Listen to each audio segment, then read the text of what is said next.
I am just feeling so many emotions about this house right now. I'm in shock, I'm in panic, I love it, I hate it. Just when I thought I knew what was happening, the house completely falls apart. There is going to be a lot to talk about today, including a huge blindside that is blowing this house up. But before we get into it, make sure you hit the subscribe button below just so you can stay tuned, as I will be here doing these recaps all season long. And this is totally optional, but if it pleases you, consider donating to support my channel. It is literally so optional, but watching the feeds every day, gathering the clips, and editing these videos for y'all is tiring work, and it can get exhausting. There is no pressure to donate though, because I really do love what I do, and subscribes and likes warm my heart all the same. Now, let's get into this chaos.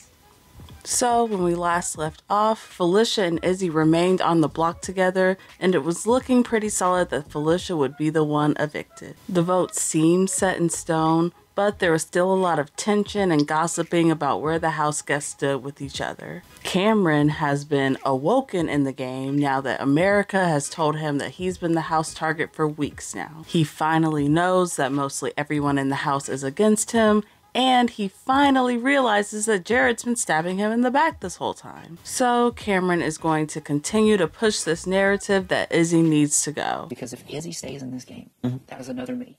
Yeah. If we get rid of one me, I'm all that's left to be your shield. Yeah. Izzy won't fight against me. I will mow her the fuck down. I got some shit inside of me that lights a fire. We've seen it. She will not beat me. We've seen it. Hey, he's very persistent with it, I'll give him that. Even though Cameron is very passionate, nobody's really reciprocating at first. His ideas aren't bad, I really just think it's Cameron's reputation that's off-putting. I think that once I am backdoored, you are next on the list. And that if you and I stick together, we can literally last longer in this game. They want both of us gone as fast as possible. That's why they're distilling trust issues between the two of us.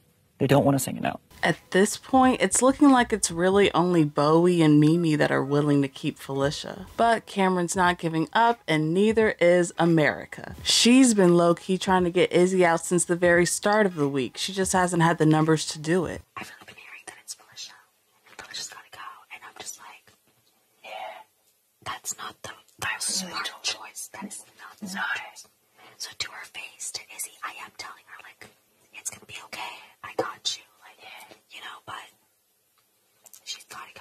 She's definitely gotta go. At first, Bowie Jane is the only one that's on board with her, but she is slowly but surely chipping away at Cory too. Cirie and Izzy are a way stronger duo than Felicia and Mimi.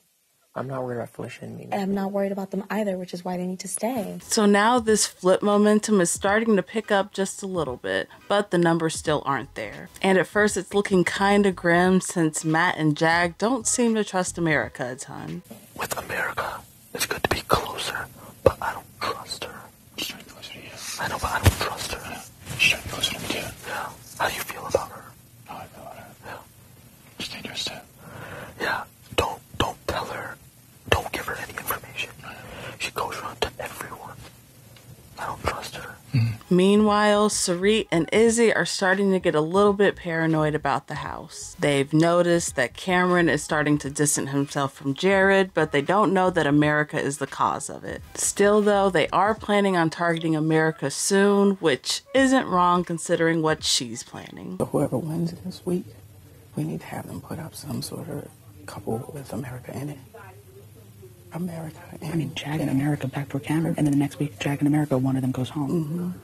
And the next week, Cory and America goes home. So hear Cory a little bit. Yeah. They also talk about telling Felicia that she's going to be leaving on eviction day. They don't want to blindside her, but they also don't want to give her enough time to scramble either. Little do they know that Cameron is feeling messy and he wants to kickstart some of this chaos in the house. So he's going to go up to Felicia and deliver her the bad news. They're fucking lying to you. Okay. And I know that because that's what they're telling me. And if they're telling me that, let's get real here. Okay. I know that I'm public enemy number one. I know that I was the target last week. I know that that didn't work out because I won POV. I know that you flipped the vote the night before the eviction. I know everything. Felicia is going to start to game a little harder and start asking more questions after that, but it's not going to really be effective quite yet. After this, Cameron is going to go back up to Jag and really drive in how dangerous Izzy and Jared are. If you think you have a grasp on this game through the lens of Blue and Izzy, you are being played harder than a fucking fiddle at a bluegrass concert.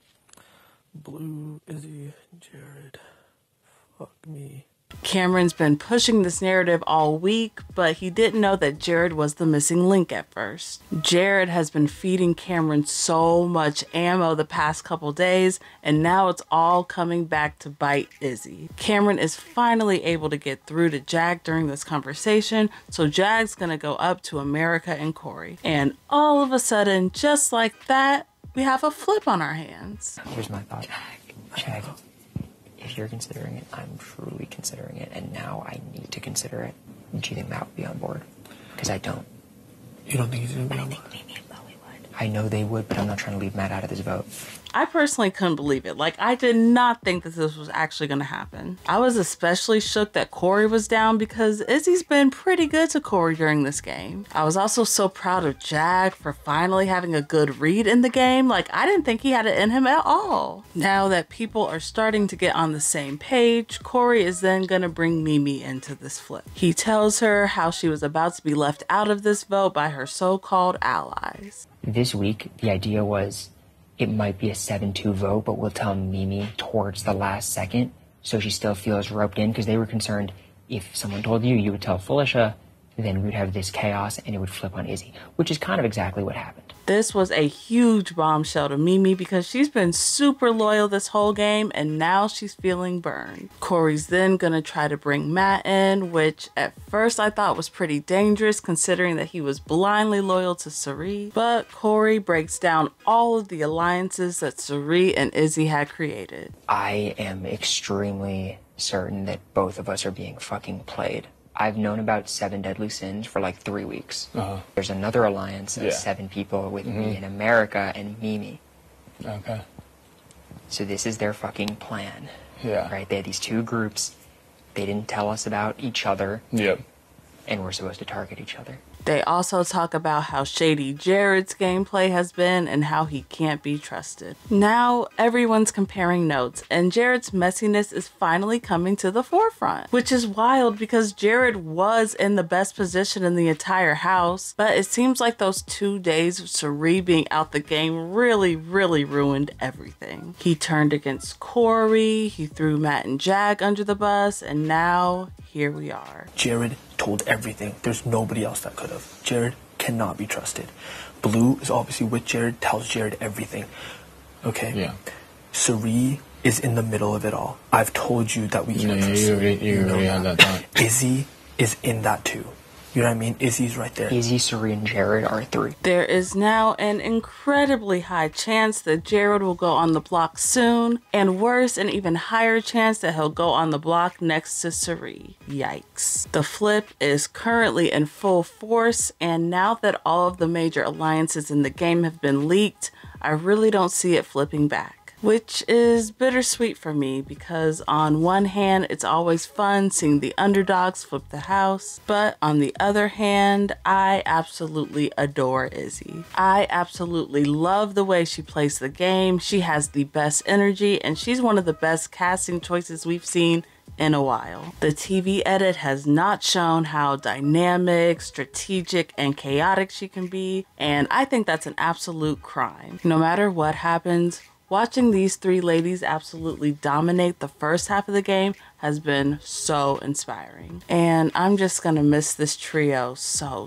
much. So that is where things stand overall in the house right now. It is still set to be a blindside, although Izzy is starting to get a little bit nervous. There are rumors circulating that this next HOH could be the wall comp, and if that's the case, America is a favorite to win. So we'll have to see, but this house shift may just keep on pushing forward.